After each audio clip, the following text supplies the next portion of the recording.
Hi, I'm Avis Richards. And I'm Nicole Larry Parker. Please join LunchNYC as we explore health-driven initiatives right here in New York City. Coming this season on LunchNYC, we'll show you how urban farmers are getting creative with the small space they have. We'll also show you how commuters are staying healthy while on the go. And we'll show you how to get your kids to eat more vegetables. That ought to be fun. It will.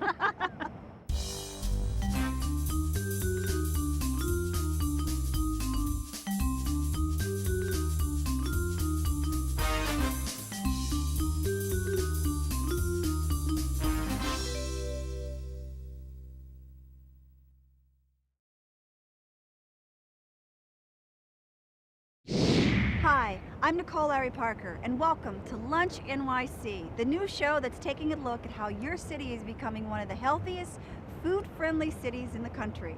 New York is home to over 8 million people. That's a lot of mouths to feed. And you might wonder, where does all the food come from? This week on LunchNYC, we're exploring urban gardening, showing you how some New Yorkers are using creative ways to make this concrete jungle just a little more edible. New York's community gardens make up less than 0.5% of the city, but a little goes a long way. Farming concrete came out of a survey that I did through GrowNYC and Green Thumb. The survey that we did covered almost half of the gardens in the city, in that we found that 80% of community gardens are growing food. That's a lot. That's really a lot considering how many gardens are in the shade. They're squished between buildings. You know, it's hard to grow food when you have a tiny, tiny little space and you have no sun. And because there wasn't any information to back it or to say, well, you know, how much is happening, it's really hard for the city to support it if they don't really know what's going on.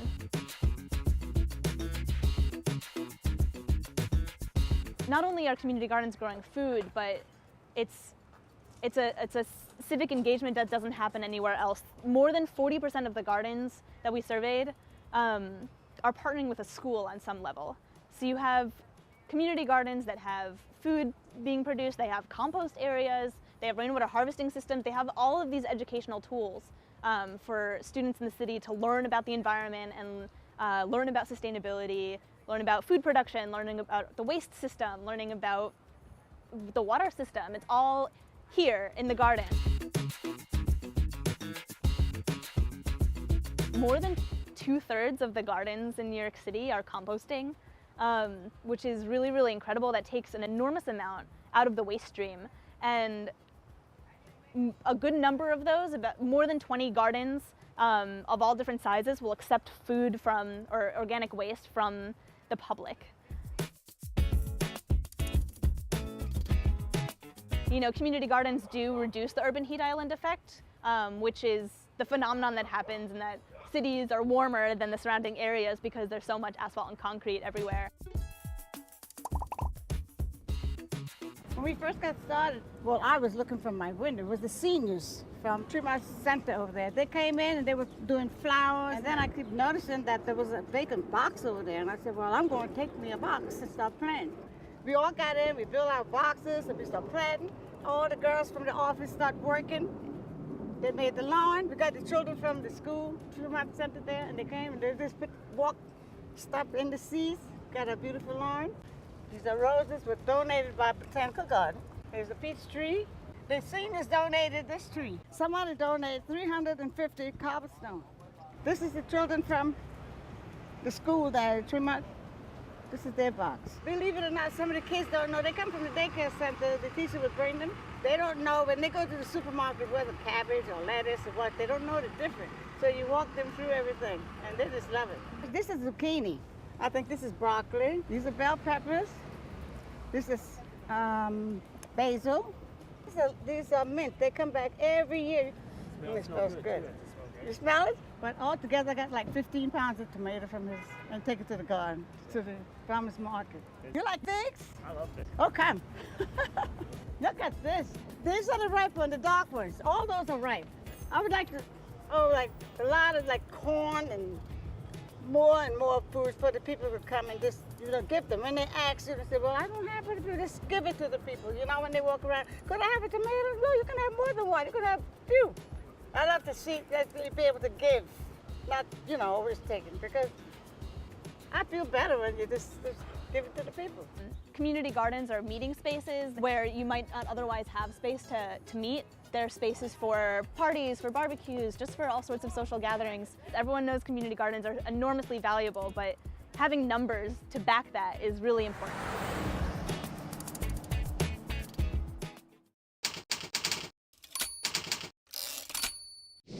Just because you don't have an outside plot or roof access doesn't mean you can't start a mini urban farm of your own. All you need is a windowsill or fire escape that gets moderate lighting, and you're on your way. Grab a pot or wooden crate, some soil, and your favorite herb or vegetable. You know, shade-ready plants such as beets and radishes, basil and chives thrive in indoor conditions year-round. Just be sure to put them in pots smaller than 10 inches in diameter, and be sure to water them regularly to prevent dehydration. If you follow these simple steps, you'll be sprucing up your meals with fresh, super local ingredients in no time. New York is a great place to grow food during the spring and summer, but what about the other 6 months of the year? At Boswick Farms in Bushwick, they have a solution. Welcome to Boswick Farms. They do what most New Yorkers do when the temperature drops below 50 degrees. They go inside. Boswick Farms is a hydroponic farm. We do research and development here in Bushwick. Hydroponics is growing without soil. All of the nutrients are delivered to the roots through a solution where you mix nutrients with water.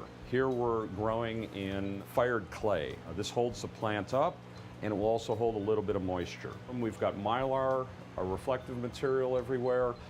That's to reflect the light back. You want to utilize every bit of light you can when you're growing indoors.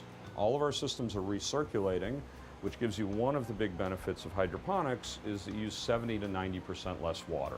You get more production per square foot, usually 2 to 3 times the production, which in an urban environment where square footage is very expensive, it's quite an advantage. We're growing tomatoes over here. We've got carrots growing.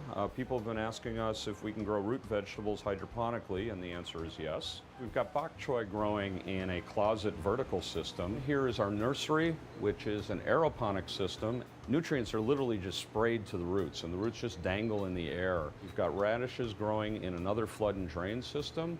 We use reused materials as much as possible. So you can see this wood here has been through numerous different projects. One of the big advantages of growing indoors is that we grow year-round. These plants, it's summertime to them all year. These nutrients are just literally dripped through these clay pebbles and through the roots. The reservoir is self-contained here, and the roots will just grow right down into the reservoir. One of the things people are always asking about hydroponics is how much extra energy does it take? It's the equivalent of keeping a 4-watt light bulb on 24 hours a day, which is basically a little night light. Here we're experimenting with bamboo. Nutrients are pumped up to the top and they flow down through the roots, and the roots will just literally dangle right into the nutrients. The idea got started about 2 years ago. I read about vertical farming in a magazine, went to see the science barge, and really got hooked on the idea. We were able to teach a complete biology course to 4th graders this year, and we taught them everything from seeds to flowers. This is basically the planter that we started the first day with the kids, and everybody built one. It's just a soda bottle that you take and you cut it in half, and you invert the top. You also have to drill a hole into the cap so that the cotton rope that you stick up through the center, which acts as the roots in the beginning before your plant puts down roots, like this one has, put down very pretty roots. The reservoir is in the bottom where you keep the water for So all the water the and all the nutrient solution is down in the bottom. You don't have to water it from the top. You have to tape up the bottom because otherwise algae will grow. The kids planted directly into this grow medium, which is a combination of coconut husk and perlite, perlite being a volcanic rock. That's one of the exciting things about this whole project for the kids was it sort of turned their notion of how do you grow plants upside down. Lee has taken his knowledge of hydroponics to others. We're here at our outdoor installation. We're on the rooftop of the Bushwick Star, which is a local theater here. Outdoors gives you all kinds of other interesting things you have to deal with. So we've got a bucket system where we're growing tomatoes. We're also growing carrots here. and some kale. We've got a little bell pepper plant, we've got bok choy, we've got tarragon, we've got lettuces and parsley. Nutrients are pumped up to the top and they simply flow down. The roots will just grow into a mat and actually fill this trough. These are very, very healthy plants. This summer we haven't had a lot of rain, so it hasn't been that big a deal. What we have had problems with is the heat, and it was cooking the nutrients. There were days where I was just hauling bags of ice up and putting them into the reservoirs to try to get the nutrients to a reasonable temperature. We actually have one cucumber left that actually grew inside the fence, and we're still trying to figure out how to harvest this one cucumber. No matter what the challenge, Lee and Boswick are finding new and unique ways to grow in an urban environment. Plants you grow at home and locally look great and really spice up a meal, but did you know they could help your digestion? You could try some peppermint tea, or actually take a spearmint leaf and chew on that leaf to help settle your stomach. Don't have access to a garden? A spoonful of store-bought herbal bitters can do wonders to activate the digestive system. Enzymes found in fruits and plants such as papaya and aloe vera aid the body in the digestion of food. So be sure to include them in every meal. It's a quick and easy way to help your body.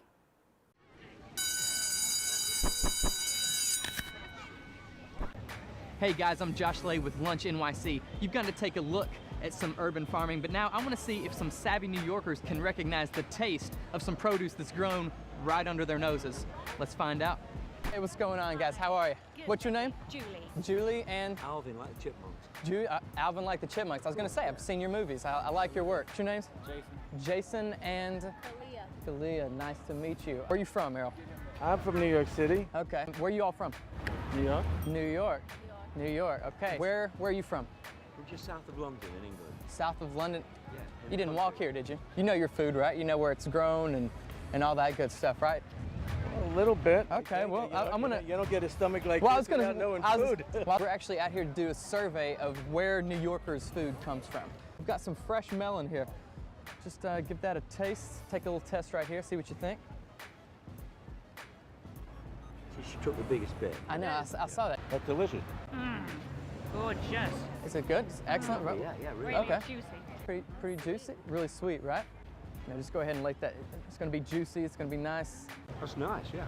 Really nice? Really Nice and Strong juicy. Tastes like old-fashioned tomatoes. Tomatoes. Just good old apple, like, what are you thinking? Delicious. Delicious, right? A bit like Bramley's. Braeburns. Braeburns, kind of like sideburns, right? Similar, yeah. Similar, yeah. We get a lot of food in New York. You know, and we're all about fresh food, but where's this stuff coming from? We'll probably have to go out of town. Like, yeah, get them out of In town. the country and find Right, some. right. The size of China. We got China apples here. The farmer's market that way, and there's Okay. a Whole Foods that way, there's Fairway. The size looks like it might be from here. The size, okay. They put, you know, whatever they put in it. Pump it full of steroids. A lot of people go out to the Hamptons, they come back and they bring back tomatoes. Right. So yeah, exactly. So you got Hamptons, Long Island, right? So we got a steroid melon, China apple. What if I told you that they're grown right here in New York City? Really? Yeah. Grown in the city? Grown in the city. I think you're pulling my leg. You think there's no steroids pumped into anything, and it was actually not from China. It's from New York City, right here. So this apple is from the community garden here in New York City. Yeah, here in New York, everything. Fantastic. I'm not pulling your leg. I'm not a liar, Jason. This stuff came from New York City. There's over 600 community gardens in the city. This is grown here in one Yeah, of the gardens? right here. Because New York is an island, and because of the island effect, the temperatures can remain higher longer, so we can get juicy melons like these right here in the city. And Bette Midler? Bette Midler? She sponsors a lot of gardens around Yeah. New York City. And actually, I don't know if you're familiar with Curtis 50 Cent Jackson, a famous rapper, but he actually has his own garden out in Jamaica, Queens. He's got pear trees, he's got apple trees, cherry trees. Can we buy them in the city? You can buy them in the city. Where? You just got to go online and community gardens, and there's over 600. You can sign up. You can have your allotment for free, and it's a good way to get involved in the community. New York City All the produce you need right here. We don't ever have to leave. We have England's seal of approval. We're going international, guys. It's an awe, right? We can't, it's so much we can't even comprehend what's happening in here. Go spread the word for some community gardens. All right. Alrighty, guys. Errol. There you have it. All the fresh produce you need grown right here in New York City. New Yorkers are ready for it. The question is, are you?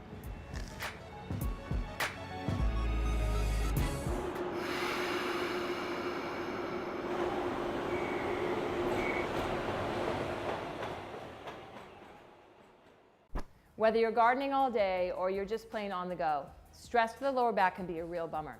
So I'm going to show you a few stretches that's going to alleviate that back pain. First one we're going to do is a wall stretch. And you're going to get yourself as close to the wall as you can. Come back to your elbows, wiggle yourself up all the way to the wall. Then one vertebrae at a time, you're going to slowly come down. Inhale, dorsiflex the feet, and exhale. Then you're going to do a figure 4, cross the left over right, open up the left knee, light pressure on the left knee. Again, hold for 20 seconds. Then alternate. Other side. Light push on the knee, opening up the hip joint. Again, 20 seconds. Come back to center. Wiggle yourself slowly away from the wall. Don't overexert yourself, and you can stay in the garden all day. We've seen urban farming work on the small scale and even the micro scale. But in a place as big and commercially driven as New York, can city-grown produce be a viable source of commerce? At the Brooklyn Grange Farm in Long Island City, farmer Ben Flanner and his staff are trying to answer those questions one customer at a time. We're at the Brooklyn Grange. It's a 40,000 square foot rooftop farm. It's in Long Island City, Queens. And you can see we've covered an entire roof with a green roof system and over 1 million pounds of soil, and we're growing vegetables. It's utilizing unused space where the sun would just be normally beating down on an empty tar roof, and it just makes sense to grow fresh vegetables and get them distributed in the community with almost zero transportation or engine miles. We installed the farm in mid to late May 2010, and from then it was a scramble to start getting in all of our tomatoes and eggplants and peppers and salad greens. The criteria for a large farm on a green roof like this is a strong roof and solid drainage system. There's a lot of buildings that are feasible for such a project. This is a special lightweight soil. It's a mixture of compost and lightweight stones, porous stones. All these are tomatoes, as you can see, different types of heirlooms, different ages, different styles. Swiss chard, which we've just begun picking a little bit more intensively as the fall's coming in. These are mustard greens. It's a spicy salad mix. Lots of kale, basil. Running a farm like this takes a lot of time. It takes a lot of effort and hands, and you really have to focus on being as efficient as possible, being smart as possible about where you plant crops, like proximity to each other, the timing of them. It's the first time that anything on this scale has been done, so it's really figuring everything out for the first time, just trying to do it with grace. It's putting people in touch with, with where things really come from. I would like to peer over the edge here and see a garden on roofs all around, and really for it to stimulate a new cyclical economy. On Sundays, we have a big market at Roberta's in the backyard in Bushwick. We started talking about what we might be able to do in the future to really continue to grow the vision and start some more farms. We have great relationships with our farmers, and I think that adds a lot to the experience of working here. And then people who come and eat here, they might just be coming in for the pizza or because they read about us in the Times or in some dining calendar, and they end up learning something about urban agriculture. We're here at Roberta's in Bushwick, Brooklyn at 261 Moore Street. Here's our market. We have cherry tomatoes, big blend of heirloom tomatoes, spicy peppers, sweet peppers, guitar music. You were looking for heirlooms, right? I thought I heard you say that. Cool. Those are good ones. People like both the quality and also the fact that it's grown so close with so little transportation. They know us, they get to see the farmers. They know we picked everything. The community loves it, we love it, and We get a lot of positive feedback from the community, from the city as a whole. It's all about choosing the highest quality food that has the least environmental impact, given our resources. People think of New York as being a dirty place. There's a lot of soot, there's acid rain, there's a lot of filth in this city, and they think it contaminates the food. In my experience, that hasn't been an issue at all. I grow food in my backyard here in Brooklyn. I grow food at Roberta's and on the roof in Brooklyn Grange, and it's all delicious, it's all healthy. People are supporting us because they realize that for us to really make a significant impact, we need to create more of these. The plan for Brooklyn Grange is to continue to prove that this works and demonstrate that we can earn a living off of, and pay some rent and exist on its own 2 feet on a large urban farm, and then to continue looking for other farms in any borough, anywhere we can put them.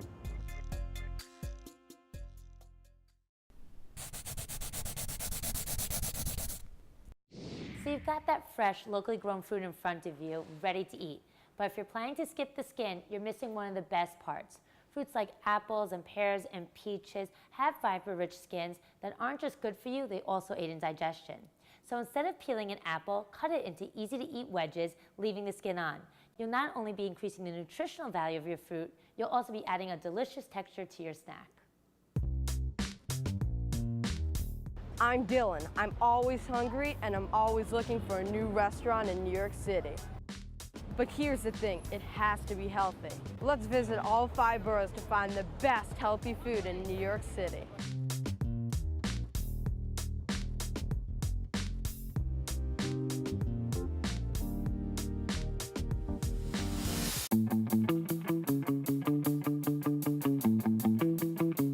Roberta's makes all their pizza from scratch. How about we go and check what they're all about? When we came into this place, it was kind of a junkyard. There wasn't all that much here. There was a lot of things rotting, things deteriorating, and as you'll see in the backyard, we've kind of been clearing it out and making it beautiful and a place that we can grow things. What we tried to do is make food that people can get access to, that is not super expensive, that's delicious, that's clean, and that's healthy. We're using whatever we can to actually plant it. So we have oregano, sage over here. We have different kinds of mint. This is another kind of mint. It's called mountain mint. Wow. This stuff is powerful. Yeah. Over here we have a radio station with Heritage Foods. Heritage Foods has a radio station that we broadcast as many shows as we can during the week. Up here, if you see, we have a greenhouse that we'll go up and take a look at. About a year and a half ago, this was just the tops of the shipping containers. And we put down a support structure underneath, and then we built these beds, which are about 18 inches deep. We can put as much stuff as possible in these beds without putting too much weight on the surface. During the winter, we still get a lot of sunlight. It's not like we can't grow things here in Brooklyn. You can grow year-round. So let's go taste a few things down here and see what kinds of things we can come up with to use them for. Hi, Dylan. Nice to meet you. Angela, welcome to Roberta's. I'm ready. All right. You gonna make some pizza? Sounds good. So daily, do you make your sauces and your dough fresh? Every single morning we make our dough fresh, our sauce, and our cheese, our mozzarella. Right. Not a lot of places make their mozzarella fresh, but we do that every single morning. It's if you make it fresh every morning, it's really milky and soft and fresh tasting. It's delicious. So here are our doughs. Most pizza dough is just flour, water, and salt and yeast. You want your crust to be nice and thick, right? So what you want to do is just lay out the center. Just don't touch down on the crust, right? There you go, you got it. The weight of the dough and your body temperature is helping this pizza get the right size. Lay it down, look how big your pizza is already. Yeah. Just from doing that, right? So start and do small circles all the way out to the crust. Our cheese comes from a mozzarella curd. We heat up that curd and then we mix it with salt and hot water. That's the freshest you can get when it comes to cheese made daily. And it's always good to do just a drizzle of some really good extra virgin olive oil. All right. Just a drizzle there. So what time do you have to start preparing all this? About 5 in the morning. Yeah, 5 in we the have morning? guys here at 5 in the morning preparing everything for the rest of the day. We have wood-fired water here at Roberta's. you want to make sure it slides right on your pill, right? All right. And then if it slides on your pill real smooth, it should slide off real smooth too. They're at such a hot temperature in here, you know, anywhere from 900 to 950 degrees. They cook in a matter of 2 minutes. Rotating a seat. You got a good rise on these. Look at that. Dude. Honestly, I think yours looks better than mine. Really? Yeah. Are you Italian? No, not Italian. This is basil from our garden. We grow as many herbs in the back as possible. And just another, just something else we can do just to make a pizza as fresh as possible, you know? All right. There's yours and here's mine. Let's eat. All right. Oh my God. This is something else. Thanks for joining us on the very first episode of LunchNYC. This week, we dug into urban farming, showing you the creative ways that New Yorkers are planning, growing, and eating their way to a healthier lifestyle. If you want to know more about the organizations, restaurants, and farms that were featured on this week's episode, check out these websites. And don't forget to tune in to LunchNYC every Thursday to see how New Yorkers are going green and getting healthy. See you next week.